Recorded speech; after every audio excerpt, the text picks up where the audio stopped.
In this episode, we talk about why the Enforcement Directorate has filed a charge sheet against Congress leader Sonia Gandhi and the leader of opposition Rahul Gandhi. We also talk about what the Supreme Court said about the Waqf Amendment Bill 2025. But first, we talk about how the Trump administration is affecting the US's reputation on the global scale. Hi, I'm Shashank Bhargava, and you're listening to Three Things, the Indian Express news show. In many ways, US President Donald Trump's reciprocal tariffs imposed on countries around the world have disrupted the established world order and shaken trade relationships that had been stable for years. In fact, here's how the Canadian Prime Minister had reacted shortly after Trump imposed tariffs on major trading partners on the 2nd of April. Our response to these latest tariffs is to fight, is to protect, and to build. The old relationship we had with the United States, based on deepening integration of our economies and tight security and military cooperation, is over. In violation. Now, even though the US administration announced a 90-day pause on these tariffs last week, world leaders have remained concerned. And what's also worth noting is that economists across the globe have been sharply critical of this move, with many calling it illogical and warning of its potential to significantly harm not only the US, but even the world economy. And that's why in a recent piece for the Indian Express, Udit Misra writes that this entire fiasco reminds him of what happened to the former UK Prime Minister Liz Truss, whose term lasted just 45 days. Yeah, UK's had prime ministers for the last 300 years, and she was the shortest serving prime minister. That's, of course, Udit. In those 45 days, it was a very exciting time as a journalist to look at what's happening in UK, because her tenure saw UK economy performing and markets treating UK economy almost like an emerging market, like India or a Brazil. They did not treat UK economy or UK markets in the manner that typically a developed country economy is treated. And the interesting thing there was, the central bit in that was, when Truss was the Prime Minister, she came out with a mini budget in September, soon after she became the Prime Minister. And she unveiled an economic plan which sounded bonkers to the market, right? To anybody who was observing the UK economy, to the whole set of investors, it sounded like a very bad plan. Now, on the face of it, the plan had two simple things. The first thing that Truss wanted to do was to expand government spending, because UK economy has been stuck in economic stagnation. So one idea that she had was, let's spend our way out of the stagnation. And the other thing she wanted to do was cut taxes. Right, and Udit, if we were to look at both these things in isolation, they don't seem that unreasonable, right? Because people want taxes to be down, they want more disposable income, and sure, if your economy is not growing, then you want the government to spend and put money into the hands of people, because that has the potential to boost demand. So both these decisions in isolation seem fairly reasonable.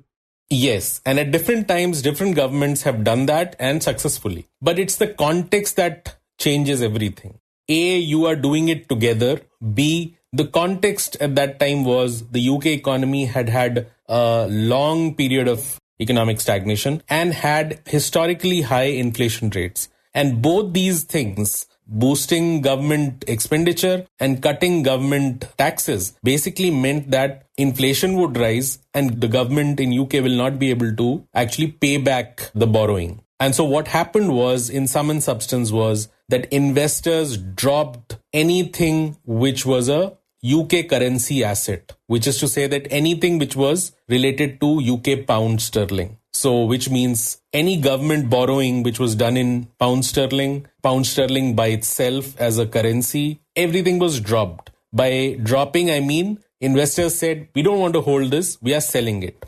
And is that like investors saying that, we don't know what you're doing, we don't know what your logic is, we don't know what's going to happen to our money, so we are taking it back, we are selling everything sterling related? Yeah, it's very simple. It's the way most investors would do to any economy they don't know too much about. They'll say, well, your plans do not make sense. We don't believe that this will work out. Let me not hold assets which are in your currency. Now, the biggest assets that typically governments have is, or any country has, are government bonds. Now, government bonds are essentially ways in which governments raise money. They have to bridge the gap between whatever they are earning in revenues and whatever they are spending, and they borrow. Every government borrows. US also borrows. India also borrows. And government bonds are basically a piece of paper, IOUs, which say, you give me this much money, 10 years later, I will give you back this much amount of money. And it has a certain coupon rate, which is a basic amount of money that you will give back. And this is considered to be the most risk-free asset in that economy, in any economy. Because why would you think that the government would default? So when the UK economy lost investor confidence, the investors who were holding government bonds, UK bonds, started selling those bonds, saying that we don't want to hold UK government bonds. And new investor did not want to buy it. So the price of bonds started falling. Basically, what this shows is that when bond prices fall, when everybody is dumping your bonds, interest rates in the economy go up. It shows that people do not have trust in your ability to repay. And what also happens alongside is that your exchange rate weakens because everybody is wanting to get rid of pound sterling. This is exactly what happened with UK economy under Liz Truss, and the pressure was so immense because it wrecked everybody's finances, pension firms, everybody's finances, that within 3 weeks, she had to fire her finance minister first and then had to resign herself. And then since then, the economy has sort of recovered because the markets have shown more faith in the next governments. So that was the story with Liz Truss. And when we talk about the US right now, it is making certain decisions which would be considered wacky. A lot of economists, for example, when they talk about these reciprocal tariffs, they mention that, it does not have any sound logic. So at this time, are you seeing any similarities? Are similar things happening in the US as well? Yes. So last week, Wednesday, 9th of April, is when, right through Monday, Tuesday, Wednesday, it happened. When we first got the sense that the markets have frankly lost trust in President Trump's ability to run this economy properly. Now, this is a massive thing. Everybody holds dollars or dollar-denominated government bonds as an asset. Central banks of different countries, India included, hold these bonds to show them as assets, right? So that is the level of trust everybody has in anything denominated in dollars. So for the market to say that we don't trust President Trump's handling of this whole policy move of tariffs is a remarkable shift over several decades now. And the same two things happened that had happened when Liz Truss was the prime minister. The government bond yields rose, which means they rose because everybody started dropping. They didn't want to hold US government bonds because they didn't trust that US government will be able to repay. That is one thing. And this happened across the world. So the US dollar exchange rate actually weakened. Everybody is selling US dollar and they don't want to hold on to US dollar, and the exchange rate weakened. And that is typically what would happen to a third world economy when they make stupid decisions. But that was happening to the biggest economy. US economy is roughly $30 trillion of GDP. We are at around 3.8 trillion. So that's almost like 10 times and we are the fifth largest economy. So you can understand the level of disbelief or lack of confidence that this has. The only silver lining for President Trump is that unlike the parliamentary system in UK, which forced Liz Truss to go out of office, because of the presidential system, nobody can force President Trump. He's secure in his job for the next 4 years. And Udit, historically, have US bonds been the most secure assets in that sense? Yes, US bonds are second or perhaps at the same level as gold. If you had to choose between US bonds or gold, you perhaps might choose US bonds because they are far more liquid. Liquid in the sense that you can immediately encash them. So in terms of trust, they are just as trusted as gold. And it is from that level. It is as remarkable as saying, we don't want to hold gold. Then you'll understand how damaging this is for the whole system. It's not just damaging for US. US dollar is the basis on which all economies are running their transactions. India buys oil from some third party on dollar terms, right? The pricing is in dollar. So the belief being shaken in the dollar denominated assets is a massive jolt to global economy, the existing format in which we are working. It is not yet clear whether this crisis in confidence will deepen from here onwards or not. It doesn't look as if President Trump has understood all the lessons from this, but it definitely made him realize that he is going down a very wrong path. US economy could be looking at recession or worse, stagflation, and in which case his leverage in terms of pushing this agenda of tariffs will go away. You know, if you are down in the dumps, you might be the biggest economy, but if you can manage it well, people will lose trust and very quickly people will start finding different alternatives. And so, Udit, at this time when the dollar is depreciating and the world seems to be losing trust in the US, one, what does it do to the US and what does it do to countries like India who are holding a lot of US bonds? So the first thing is about the confusion that it creates, because whatever you thought was the way to measure things, it's like, you know, the scale, the measurement has gone awry, right? Now, how do you know whether the furniture or the clothing that you want is exactly the same measurement? It's like that. So that is one part of it, which is a substantial confusion when you look at it at a global level. Secondly, when dollar is losing value, anybody who's holding a dollar asset is losing value. So if India was suppose holding 100 million, suppose, worth of dollar assets, and then dollar has weakened, so that means you've lost value in that asset. You know, your asset has become less valuable. So that is a bad thing for anybody holding a dollar. For US consumers, it's a double whammy. There are two scenarios. Suppose the US dollar appreciates by 10%, then as a consumer, you will not feel that tariff. You will not feel higher prices because your dollar has become 10% stronger, which is typically what has happened in the past. But now imagine if the dollar worsens by or weakens by 10%, then the same 10% tariff will appear like a 20% tariff, right? Because now not only have the prices increased, but also your purchasing power has weakened. So these things can have massive ramifications for everybody. It's not just going to hurt US. It's going to hurt anybody who's holding dollar. And who's holding dollar? Everybody's holding dollar. 60% of global reserves, foreign exchange reserves, are in dollar terms. So the dollar weakening will affect everybody. And so right now, is the Indian government, for example, feeling like how any of us would feel if our SIPs were going down? Because you're thinking, you know, should I sell? Should I wait it out? Maybe things will get better. Absolutely. And this is one reason why Donald Trump has been so audacious in this whole move. See, he realizes that US is the biggest mall in the city, as it were, right? And if you do not have a shop in US, then in that mall, then you will not be able to sell as much. That is one part of it. And the second thing is the power of dollar. Donald Trump knows that everybody is dependent on the dollar right now. Now, nobody can devise another currency, shift to another currency in a jiffy. So Donald Trump is basically bullying the whole world based on the ability of the dollar, the trust that everybody has in dollar, and the US consumers' ability to actually buy all the stuff from the rest of the world, to basically strong arm the rest of the world to come and set up factories in the US. You know, it's not that Donald Trump necessarily needs jobs in the US. Their unemployment rate is around 4%, which is considered to be full employment. So it's not as if people are roaming around without jobs, you know. Yes, there might be patches, like in any economy, there'll be patches which have people need to be reskilled,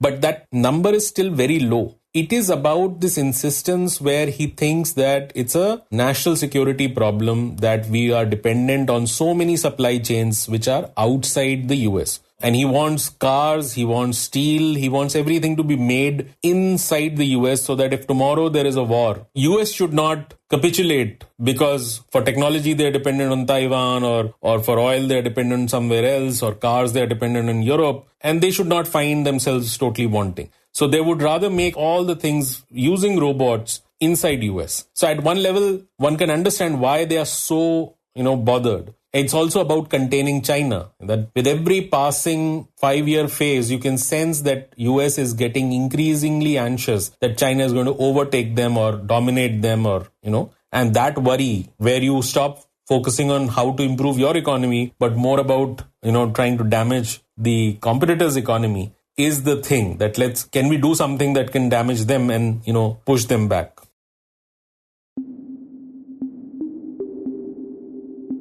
And next we talk about the National Herald case. Earlier this week, the Enforcement Directorate filed a charge sheet against 7 individuals, including senior Congress leaders Sonia Gandhi and Rahul Gandhi, in connection with its money laundering probe into the case. As part of its investigation, the agency has been probing the Associated Journals Limited, the publisher of the National Herald newspaper. The case revolves around how the publishing company was acquired by Young Indian, a firm linked to the Gandhi family. Back in 2022, both Sonia and Rahul Gandhi were questioned by the agency, but the charge sheet has only been filed now. When we spoke to the Indian Express's Deeptiman Twary, he told us that the matter originally began after BJP leader Subramaniam Swamy filed a private complaint way back in 2013. Where he had moved the court for investigations into properties acquired by the Gandhi family, apparently illegally and surreptitiously belonging to the National Herald newspaper, by paying just rupees 50 lakh. And the properties actually ran into several crores of rupees. So this complaint was actually filed by Subramanian Swamy in a trial court in 2013, following which an income tax investigation started, as well as the court in 2015 issued a warrant against both Sonia Gandhi and Rahul Gandhi, and the two had to take bail in that case. He says back in 2021, the Enforcement Directorate registered a money laundering case in the matter, and the recent charge sheet also names senior Congress associates Sam Petroda, Suman Dubey and Sunil Bhandari. It is alleged that the Gandhis acquired properties owned by National Herald by buying over the newspaper's erstwhile publisher, which was the Associate Journals Limited, through Young India, a company where the Gandhi family has 86% stake. So the allegations were that AJL was running through losses and Congress gave it some money to bail it out. And then the Gandhi family, to set off that loan that the Congress gave to AJL, they bought entire AJL for just rupees 50 lakh. And by that way acquired properties which were owned by the National Herald newspaper worth crores of rupees for just about rupees 50 lakh. That is basically the allegation in this entire matter, and the income tax department has already made an assessment and given a tax notice to the Gandhis, and it is alleged even in the complaint before the trial court, Sonia and Rahul and some other people had been accused of misappropriating funds to the tune of rupees 90.25 crore. This was the money that AJL owed to the Congress, and to set off that loan they bought AJL through Young India by paying just rupees 50 lakh. The case is now before the special judge Vishal Gogne, who has scheduled the matter for the 25th of April to examine the complaint and consider cognizance. In the meantime, the ED has issued notices to take possession of immovable assets worth 661 crore rupees in Delhi, Mumbai and Lucknow, which were previously attached as part of the probe. Now, the Congress party has said that the case has no basis and that it is a clear case of political vendetta. They have said that the case is hollow, more hollow than a pack of cards. This was the statement used by Congress leader Abhishek Manu Singhvi, and he has said that there is no money involved in this entire matter, and AJL was an indebted company. It was in debt and Congress bailed it out.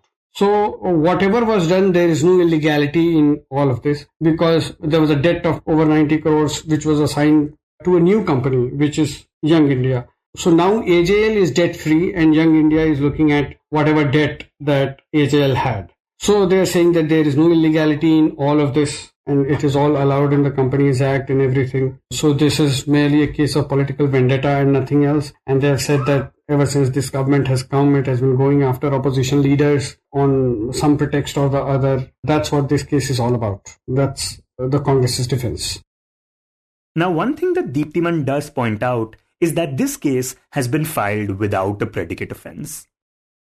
predicate offence means criminal complaint under the Prevention of Money Laundering Act. The Enforcement Directorate cannot register a case until there is a predicate offence by another agency, which means a criminal case has been registered by some other agency, say the Central Bureau of Investigation or some state police or some other central agency such as NIA or Narcotics Control Bureau, because the entire idea of Prevention of Money Laundering Act is that money can be laundered or allegation of money laundering can be alleged only if a crime has been committed. If there is no crime, then there is no proceeds of crime. And when there is no proceeds of crime, then there is no money laundering. That is why there is a provision for a predicate offence to be registered first before a money laundering case can be registered. However, in this case, no other agency actually has registered a criminal case. The Income Tax Department's case is actually about, tax evasion, which does not fall under the scheduled offences under the Prevention of Money Laundering Act. Only if the Income Tax Department registers a case under the Black Money Act can Enforcement Directorate register a money laundering case on that basis. However, in this case, the Enforcement Directorate has argued that because a trial court has already taken cognizance of this matter and has issued a warrant in which Gandhis have taken bail and has recognized that there is a crime that has been committed, so ED is well within its right to register a money laundering case.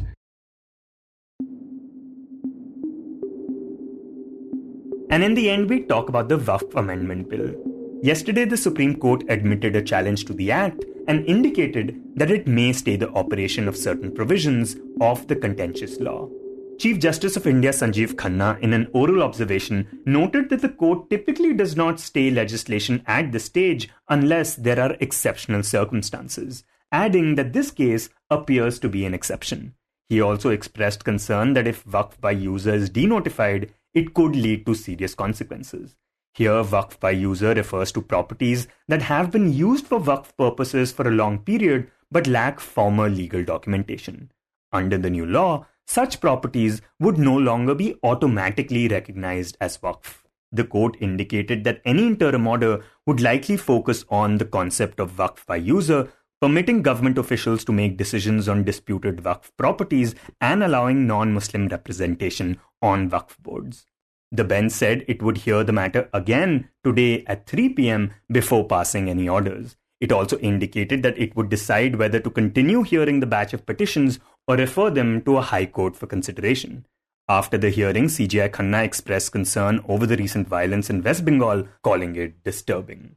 Last week, 3 people were killed and several others injured in Bengal's Murshidabad district, where protests against the act have been ongoing. You were listening to 3 Things by the Indian Express. Today's show was written and produced by me, Shashank Bhargava, and was edited and mixed by Suresh Pawar. If you like the show, then do subscribe to us wherever you get your podcasts. You can also recommend the show to someone you think will like it, share it with a friend or someone in your family. It's the best way for people to get to know about us. You can tweet us at Express Podcasts and write to us at podcasts@indianexpress.com.